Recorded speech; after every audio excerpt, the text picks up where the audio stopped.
Bună ziua, dragi prieteni! Sunt Olga și vă spun bine ați venit la Secretele Grădinarului. Astăzi vom vorbi despre protecția plantelor împotriva razelor solare, adică cum putem folosi plasă de umbrire la noi în grădină, în așa fel încât plantele noastre să se simtă confortabil în această perioadă a anului. Între timp, puteți să vă abonați la canalul meu, apăsați pe clopoțel și alegeți toate notificările ca să fiți notificați de fiecare dată când apare un episod nou. Și nu uitați să lăsați un like la acest video dacă îl considerați util și interesant, iar noi începem.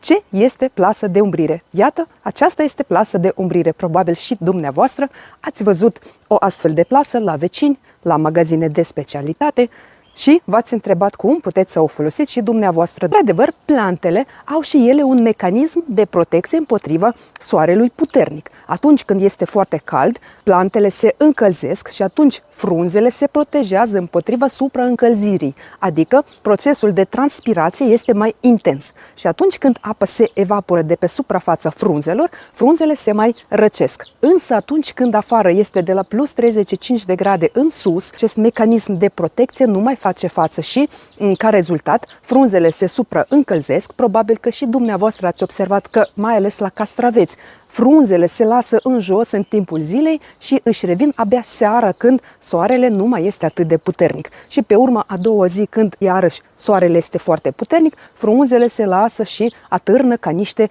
cârpe. Și pe urmă, castraveții își revin din nou. Asta înseamnă că castraveții suferă din cauza soarelui. La roșii, ardei și vinete am observat că apar aceste arsuri solare care apar atunci când fructul nu este protejat de frunză.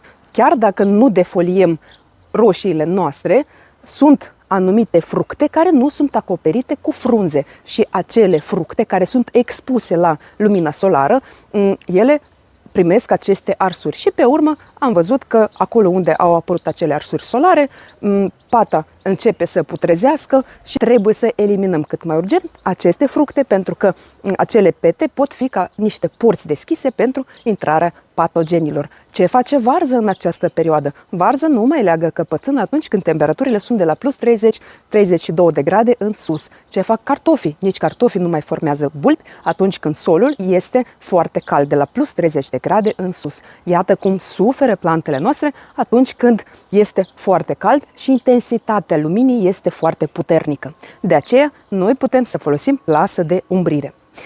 De foarte multe ori am fost întrebată ce este gradul de umbrire și cum alegem corect plasă în funcție de acest grad de umbrire. Plasă de umbrire poate avea de la 35% până la 100%, dar acea plasă de umbrire 100% nu este pentru grădini, ea este pentru construcții, pentru garduri și pentru alte întrebuințări. La noi în grădină se poate folosi plasă de umbrire de la 35 până la 55%.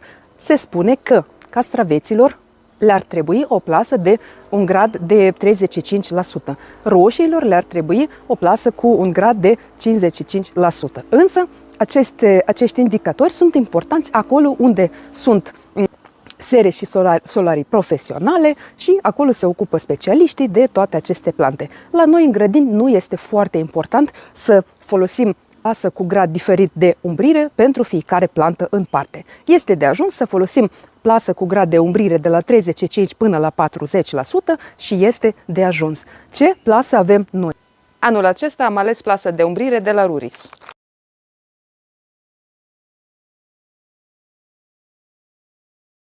Această plasă are următoarele specificații. Lungimea rolei este de 50 de metri, lățimea este de 2 metri. Gradul de umbrire este de 40%. Acest grad de umbrire este perfect pentru noi. Această plasă este confecționată dintr-un material de calitate care este foarte ușor, ceea ce înseamnă că materialul nu se îngreunează în cazul în care sunt ploi abundente. Marginile acestei plase sunt întărite și de asemenea au niște găuri care și ele sunt întărite, ceea ce înseamnă că această plasă se poate fixa foarte ușor fără ca aceasta să se rupă. Este foarte important acest lucru atunci când fixăm plasa. Această plasă protejează plantele împotriva razelor solare, împotriva vântului și împotriva grindinei. Este foarte bine pentru că o singură plasă ne poate proteja plantele împotriva fenomenelor neplăcute. De multe ori am fost întrebată dacă nu am plasă de umbrire, Oare aș putea să folosesc o perdea veche? Puteți să folosiți și o perdea veche cu acest scop, însă depinde și de material din care este făcută această perdea. Sunt anumite perdele care atunci când plouă udă foarte tare, se lasă în jos sau pe urmă de la soare se pot rupe, dacă bate vântul de asemenea se pot rupe, mai ales dacă perdeaua este foarte veche și în așa fel puteți să faceți mai mult rău decât bine.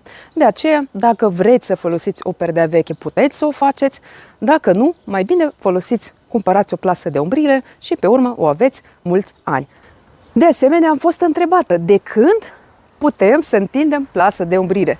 Care este acea perioadă a anului când deja putem să o întindem? Ce am observat? Sunt unii grădinari care întind plasa de umbrire prea devreme, adică au transplantat răsadurile în grădină și a doua zi deja au întins plasa de umbrire.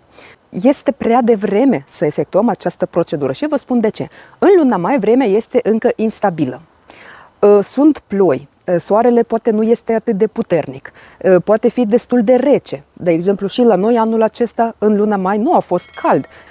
Dar, ca să știm, să nu ne orientăm după lună, după o anumită zi, trebuie să știm așa. Atunci când afară se încălzește de la 30 de grade în sus, atunci să știți că a venit momentul să întindeți plasă de umbrire, pentru că pe urmă va fi tot mai cald și ca să nu vă prindă momentul când a fost foarte cald și nu ați reușit să întindeți plasa și iată, ați observat la roșii, la ardei sau la vinete arsuri solare. Chiar astăzi am văzut pe un grup de grădinari, cineva s-a plâns de aceste arsuri, neștiind ce sunt acestea și a spus că a stropit cu piatră vânătă, a mai stropit cu produse diverse împotriva bolilor, însă această problemă nu trece. Problema a fost soarele, pentru că acel grădinar nu a întins plasă de umbrire, roșiile au fost arse la soare și degeaba stropim cu tot felul de soluții care sunt destinate protecției împotriva bolilor dacă nu am întins o plasă de umbrire, pentru că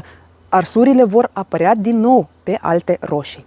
Am mai fost întrebată odată de ce după ce s-a întins plasa de umbrire, arsurile apărute înainte nu au trecut.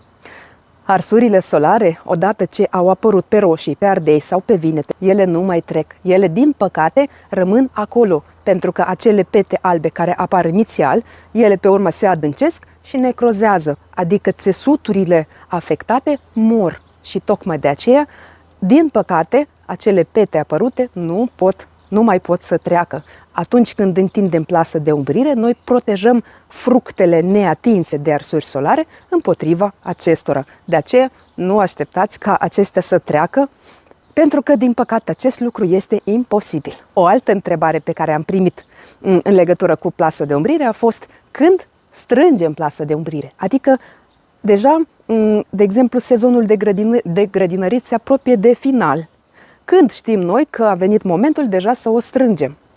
De regulă, atunci când temperaturile deja sunt în scădere, noaptea deja este mai rece, ziua este mai rece, soarele nu mai este atât de puternic și rămân, de exemplu, ultimele roșii, da? Mai avem ultimele roșii care urmează să se coacă.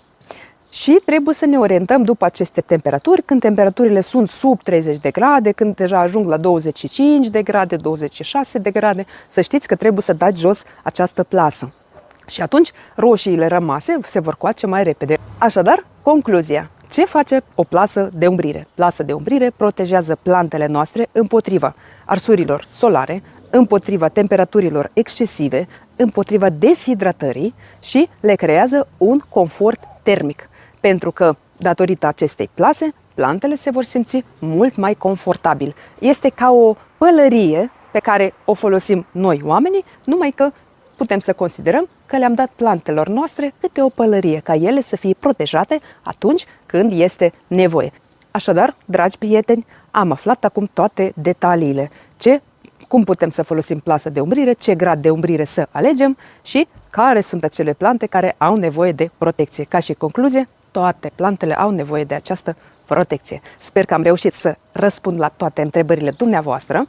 Vă mulțumesc că și astăzi ați fost alături de mine. Vă aștept ca de obicei în comentarii cu întrebări și propuneri pentru următoarele episoade.